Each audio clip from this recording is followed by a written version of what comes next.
bây giờ vốn hẳn đi khơi áo chốt mô lì khơi hao chúc ở phim kéo ní ấy nhé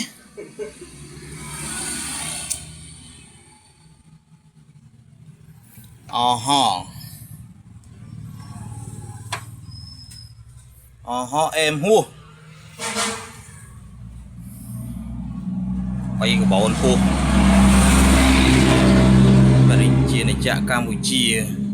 biết mũi play boy ấy